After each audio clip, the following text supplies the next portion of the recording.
Shalom, amados! Seja bem-vindo ao canal Berahot, o canal de bênçãos na sua vida. Eu sou o pastor Josuel Santana e estamos aqui para mais uma viagem, mais uma jornada nossa pela Bíblia. Já lembrando você, se inscreva no nosso canal, ative o sininho para você ser notificado todas as vezes que tiver um vídeo novo. Dê o seu like, comente e ajude-nos a divulgar a palavra de Deus. Nesta data de hoje, nós iremos ver a geração pós-diluviana, onde tem como seu grande patriarca Noé, os seus filhos dando sequência ao conhecimento. Nós vimos na primeira viagem, se você ainda não assistiu o vídeo, volte lá e veja o primeiro vídeo dessa série de vídeos. Nós vimos como que o conhecimento do Eterno, ele saiu do Jardim do Éden e chegou até Noé. Nós vimos a correlação de todas as pessoas que conheceram Adão, todos que estão na Bíblia, que tiveram contatos direto com Adão, e como que esse conhecimento do Eterno foi sendo passado de pessoa para pessoa até chegar em Noé. Quando Noé ele é escolhido por Deus para fazer uma arca e livrar a humanidade de uma extinção total, ele não é totalmente leigo em relação às coisas do Eterno. Ele tem conhecimento de Deus, porque o seu pai teve, seu avô teve, seu bisavô teve. Então, é um conhecimento a respeito do Eterno que vem sendo passado de pai para filho. E nós vimos no outro vídeo que isso vai ficar caracterizado pela genealogia. A genealogia vai separar as pessoas que abriram mão do conhecimento do Eterno e vai ressaltar as pessoas que tiveram esse conhecimento. No capítulo 8 começa um processo de sair da arca comandada por Noé. Ele vai soltar o corvo, vai soltar pombas, até que Deus vai dizer para o Noé que ele pudesse sair. Após sair, Deus vai referenciar a aliança que ele tinha com Adão. E ele chama os filhos de Noé, juntamente com Noé, e faz uma nova aliança. Nessa nova aliança, a Bíblia diz que Deus abençoou, Gênesis capítulo de número 9, a Bíblia diz: Deus abençoou Noé e seus filhos e lhes disse: sejam férteis, multipliquem-se e encham a terra. Medo e temor de vocês estarão em todo animal selvagem, pássaro do ar, criatura que habita no solo e peixe do mar. E eles foram entregues a vocês. Então, Deus está aqui restaurando a mesma aliança de comunhão que ele havia feito com Adão lá no Jardim do Éden. Assim como Adão recebe no Jardim do Éden a grande inspiração eterna do Senhor para que ele dominasse todas as coisas, essa autoridade, apesar do pecado, essa autoridade ela é novamente renovada com Noé e seus filhos. Então, a gente vai ver a história da geração pós-diluviana começando por Noé e seus filhos. Eu já falei no outro vídeo que há uma linha que defende que os três filhos de Noé, Sem, em hebraico Shem, Cã e Jafé, e Efete, em hebraico, esses três filhos eles eram trigêmeos. Por quê? Porque a Bíblia vai dizer que quando Noé tinha 500 anos, ele gerou Sem, Cã e Jafé. O primeiro princípio é esse, os trigêmeos de Noé. Então eles tinham apenas minutos de vida de diferença, segundo algumas linhas de pensamento. E agora vai acontecer um fator que vai distinguir os três filhos de Noé. E qual é esse fator? Ainda, no capítulo de número 9, a partir do verso 20, diz que o Noé, ele plantou uma vinha. E ao plantar a vinha, ele colheu o fruto da vinha, fez vinho e bebeu. E perdeu a conta de quanto deveria beber e acabou ficando embriagado. E a Bíblia diz que ele se deitou descoberto na sua tenda. E os filhos, principalmente Ram, que é Cã, ele viu o pai nu e a Bíblia diz que ele, ao ver, ele não teve o zelo devido. Algumas linhas mais antigas de pensamentos a respeito dessa passagem, elas dizem inclusive que ele tentou abusar do pai. Você vê que ele já tinha uma índole perversa. Não era bem que Noé estava nu, mas ele descobriu a nudez do seu pai. Então, quando os irmãos ficam sabendo disso, a Bíblia diz que os outros dois filhos, Shem e Efete, pegam um pano e eles vão de costas e cobrem o pai. Quando o pai acorda e fica sabendo o que aconteceu, a Bíblia diz que ele vai e amaldiçoa Cã. Ele amaldiçoa Cã e o seu filho Canaã. São as duas pessoas que estão intimamente envolvidas nesse mau episódio. Então o que acontece? Quando o Noé fica sabendo, ele amaldiçoa. E por que a gente pode acreditar realmente o que aconteceu da parte de Cã foi isso? Porque se ele tivesse apenas visto o pai nu, ele não tinha culpa, já que o pai estava dentro da tenda nu e qualquer um poderia ver. Mas quando o Noé amaldiçoa ele, e a Bíblia vai dizer em Provérbios 26:2 que toda maldição sem causa ela não se consome. E essa maldição em Canaã e em Cã, ela foi válida. Por que ela foi válida? Porque Deus referenciou essa maldição. Então, a gente pode acreditar de que aconteceu realmente isso. Por quê? Porque a maldição que foi posta sobre Cã, ela teve vigor sim. A geração de Cã vai ser uma geração amaldiçoada. Eu não vou entrar no que deu essa maldição, porque há muitas controvérsias e eu acho que não é oportuno a gente falar isso. Porque eu quero novamente mostrar para vocês que vai haver uma separação entre os filhos de Noé, e a gente vai ver isso muito claro em Gênesis, capítulo de número 9, o versículo 26 e 27, diz assim, ó, Noé está falando sobre a questão da maldição de Cã e de Canaã, seu filho, e ele diz assim, ó, então ele disse, bendito seja Adonai, o Deus de Shem. Primeira característica que a gente pode guardar aqui, Noé determina que Adonai, uma forma primitiva de se conhecer o Eterno, esse nome que se refere ao Eterno, ele tem como raiz uma característica de dizer que ele é Senhor, que ele é dono. Então é uma das formas mais primitivas de se conhecer a Deus. Então ele diz que Adonai, ele é o Deus de Shem. Então é um sinal típico de que Shem, em português, ele tinha um relacionamento com Deus superior aos seus irmãos. Veja que Noé tem 3 filhos. Um está sendo amaldiçoado. O outro também vai ser abençoado, que é Efete, Jafé. Ele também vai ser abençoado. Mas olha como que Noé coloca. Adonai, o Deus de Shem. Shem, ele já traz aqui a grande demonstração de que ele vai prosseguir como o portador do conhecimento do Eterno e a pessoa que vai disseminar o conhecimento do Eterno. Então ele fala, bendito seja Adonai, o Deus de Shem, Canaã será seu servo. Que Deus aumente Efete, Jafé, ele viverá nas tendas de Shem. Aqui eu quero dar uma parada para a gente pensar. Por que Noé vai fazer uma referência à tenda de Shem? Talvez você já leu isso, você já passou diversas vezes e por que Noé vai... Porque se o irmão vai ser abençoado, e qual é a bênção que Noé profere sobre Jafé? É que Deus aumente Jafé.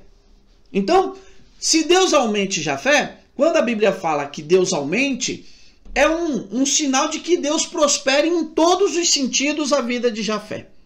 Se Deus vai alargar, vai engrandecer, vai aumentar as coisas em relação a Jafé, por que Noé vai dizer assim, ele viverá nas tendas de Shem? Porque Sem, ele vai ser o primeiro a criar tendas de estudos para ensinar as coisas do Eterno. Isso é tão lindo que quando você lê lá em Números, capítulo 24 e o verso 5, é uma passagem onde a Bíblia diz que os reis ali da região estavam com medo de perder as terras para o povo de Israel que havia saído do Egito e estava em direção à terra deles. A Bíblia diz que eles contratam um profeta. Esse profeta se chamava Balaão. E o Balaão recebe um salário lá, uma promessa de receber uma grande quantia se ele amaldiçoar o povo de Israel. Em uma das suas maldições, quando ele vai soltar a maldição, a Bíblia diz que ele vai na intenção de amaldiçoar mesmo. E quando ele abre a boca, o Eterno toma posse dele e ele começa a abençoar o povo de Israel. Números 24 e 5, ele vai dizer o seguinte: quão belas são as tuas tendas e as tuas moradas, ó Israel. Amados, por que você não entenderia que tenda e morada é a mesma coisa? Para quem não tem um conhecimento da cultura judaica, da história judaica, é a mesma coisa. Tendas e moradas é a mesma coisa, mas não é. Por quê? Porque o povo de Israel no deserto, além, né, do tabernáculo, que era a grande tenda da comunhão, além da tenda da comunhão, Israel tinha as tendas de estudos das coisas do Eterno. E da onde vem essa tradição? De Sem. Então vejam que o Jafé está sendo abençoado, mas ele não vai perder a conexão espiritual que Noé passou para os filhos. Por quê? Porque ele viverá nas tendas de Shem. Shem é o primeiro a criar um sistema de estudo das coisas do Eterno. Então, quando nós vemos por que é que vai continuar, continua o conhecimento do Eterno através da vida do filho de Noé, Sem. Ele vai ser preponderante. Mais para frente, numa das nossas próximas viagens, creio que seja na próxima, nós vamos falar sobre os patriarcas. E quando nós vermos os patriarcas, nós vamos ver até onde Shem alcança de anos de vida, até onde ele alcança e quem ele vai alcançar para passar esse testemunho. Aí, amados, nós vamos encontrar no capítulo 10 a genealogia dos filhos de Noé. E aqui vai ter mais algumas coisas que vão nos ser importantes para entendermos a respeito do prosseguimento de conhecer o Eterno. Eu separei alguns versículos de algumas pessoas. A gente já entendeu, Noé tem 3 filhos. Aqui começa uma genealogia e se você parar para lembrar que o Canaã, já a partir da geração pós-dilúvio, a partir do pós-dilúvio, ele já se desvencilha dos seus irmãos porque ele tem uma maldição sobre a vida dele. E é lógico que uma pessoa amaldiçoada, ela não vai conseguir gerar como que eu posso dizer, uma família, uma descendência mais correta, mais diante de Deus. E principalmente essa linha, vai trazer muitas coisas maléficas para a humanidade. Entre algumas pessoas que vão ganhar destaque, no versículo 8, a Bíblia fala sobre Cush. Quem foi Cush? Cush foi o pai de Nimrod. Nimrod, ele foi o primeiro, ele é chamado na história como o primeiro governante poderoso da Terra. Então, ele já começou na descendência das pessoas do dilúvio ali, já perto do fim do dilúvio. Ele já começou, quando a procriação se deu continuidade, ele já começou a criar o império para ele. E qual era esse império? Esse império é o império que mais tarde, ele aqui no livro de Gênesis, ele é chamado de Babel, mas mais para frente ele vai ser chamado do Império Babilônico. Então, ele se tornou poderoso. E aí a Bíblia vai dizer, Cuxi foi o pai de Nimrod, o primeiro governante poderoso da terra. E aí ele diz, ele foi um caçador poderoso perante Adonai. Amados, quando a Bíblia usa essa expressão, um governante poderoso perante Adonai, é porque Nimrod, ele se tornou o primeiro governante a se declarar opositor ao Eterno. É mais ou menos assim, ele era contra o Eterno, por isso que a Bíblia vai colocar aqui, poderoso perante Adonai. Poderoso no sentido de que ele começou a convencer as pessoas de que podiam se rebelar contra o Eterno. Até porque, se você lembrar, na aliança que Deus faz com Noé, qual é o grande ponto daquela aliança? Deus promete a Noé que não vai mais destruir toda a humanidade. Então, baseado nesse conhecimento de que Deus não vai mais destruir toda a humanidade, o Nimrod começa a criar um império e que esse império, a principal razão, a principal forma de identificação desse império é se rebelar contra o Eterno. Então, o Nimrod, ele vai criar como se ele entendesse que ele poderia confrontar o Eterno. Ele poderia ir contra o Eterno e nada iria lhe acontecer. Então, a Bíblia vai dizer, ele foi um caçador poderoso perante Adonai. Esse perante Adonai, no hebraico original, ele dá a conotação de que ele confrontou, quis ir para o confronto contra o Eterno, né? E tendo a ideia de que ele era tão poderoso assim. E aí, a Bíblia vai dizer que ele... E por essa razão as pessoas dizem, semelhante a Nimrod, o caçador poderoso perante Adonai. Então, os seus seguidores, e na era pós-diluviana, Nimrod vai ser a primeira pessoa na Terra que vai criar para ele um status de divindade. Ele assume essa posição de que ele é uma divindade, de que ele é um semideus. E essa ideia, a partir de Nimrod, ela vai se espalhar. Então, por exemplo, quando nós estudamos o livro de Shemot, o livro de Êxodo, o faraó, não só o faraó do tempo bíblico, mas todos os faraós, eles transmitiam para o povo de que eles eram a encarnação de Ra. E quem era Ra? Era o Deus Sol.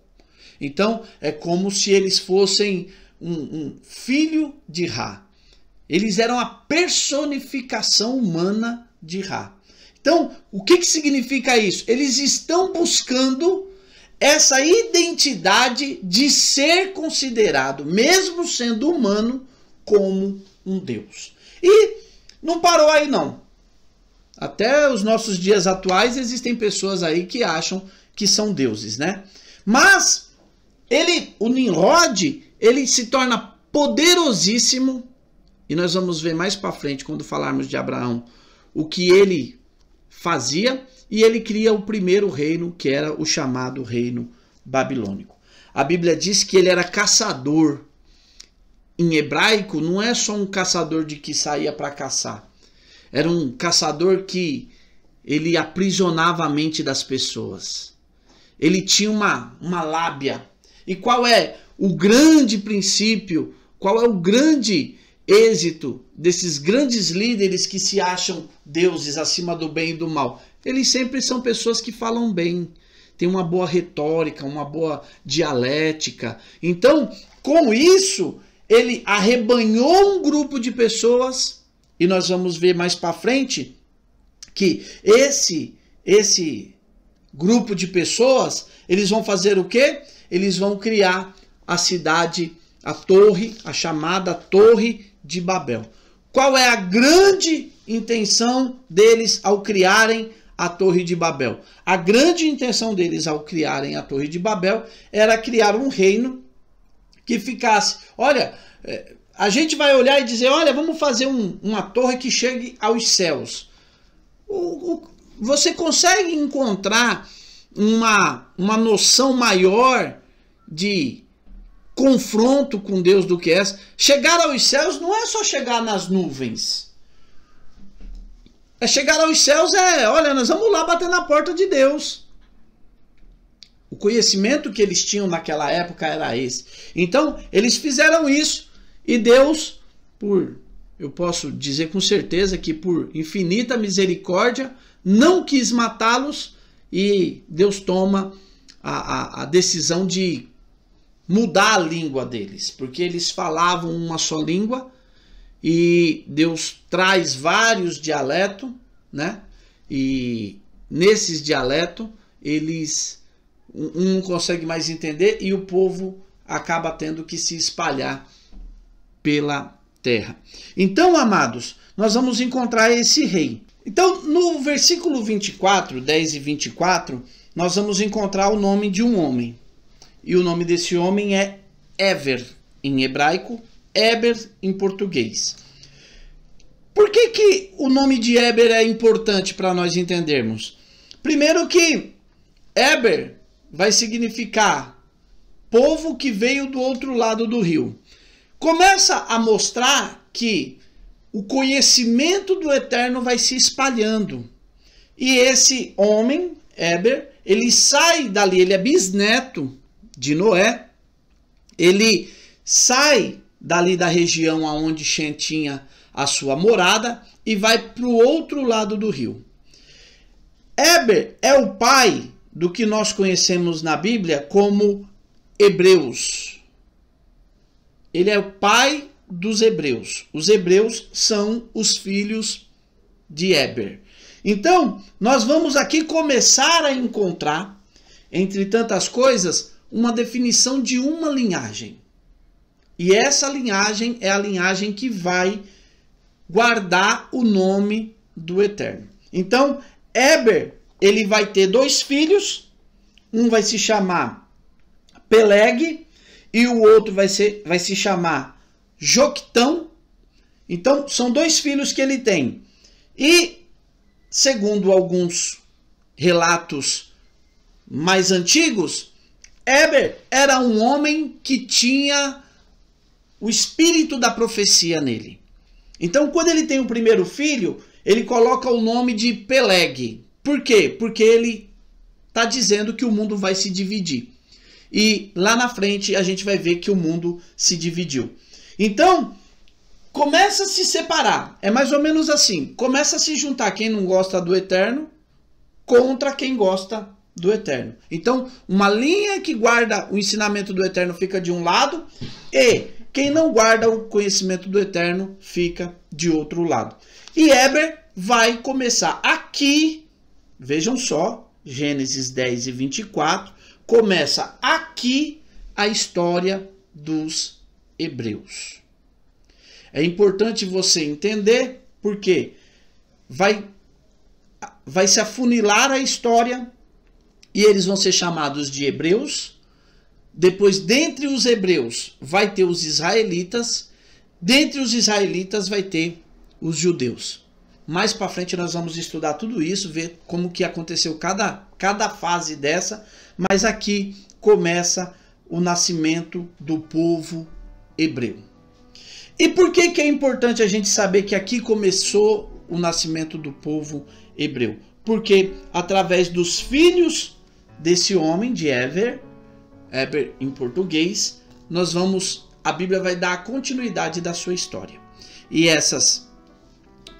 a continuidade da sua história, para você ter uma ideia, em Gênesis 11, a partir do versículo 10, a Bíblia vai dar um destaque todo especial para a genealogia de Shem. E eu vou ler aqui só para que você possa entender. Eis a genealogia de Shem. Shem tinha 100 anos de idade quando gerou Arpacshad, 2 anos após o dilúvio. Depois do nascimento de Arpacshad, Shem viveu outros 500 anos e teve filhos e filhas. Arpacshad viveu 35 anos e gerou Shelah. Depois do nascimento de Shelah, Arpacshad viveu outros 403 anos e teve filhos e filhas. Shelah viveu 30 anos e gerou Eber. Depois do nascimento de Eber, Shelah viveu outros 403 anos e teve filhos e filhas. Eber viveu 34 anos e gerou Peleg. Depois do nascimento de Peleg, viveu outro 430 anos e teve filhos e filhas. Peleg viveu 30 anos e gerou a Reu. Depois do nascimento de Reu, Peleg viveu outros 209 anos e teve filhos e filhas. Reu viveu 32 anos e gerou a Serug. Depois do nascimento de Serug, Reu viveu outros 207 anos e teve filhos e filhas. Serug viveu 30 anos e gerou a Nahor. Eu vou parar aqui em Nahor, porque o Nahor vai ser o avô de Abraão. Depois de Nahor vai nascer Terá, que já é o pai de Abraão. E falarmos sobre Nahor, Terá e Abraão vai ficar para a nossa próxima viagem pela Bíblia. Ajude-nos a espalhar a palavra de Deus. Se inscreva no nosso canal, dê o seu like, ative o sininho para receber as notificações e seja abençoado em nome de Jesus.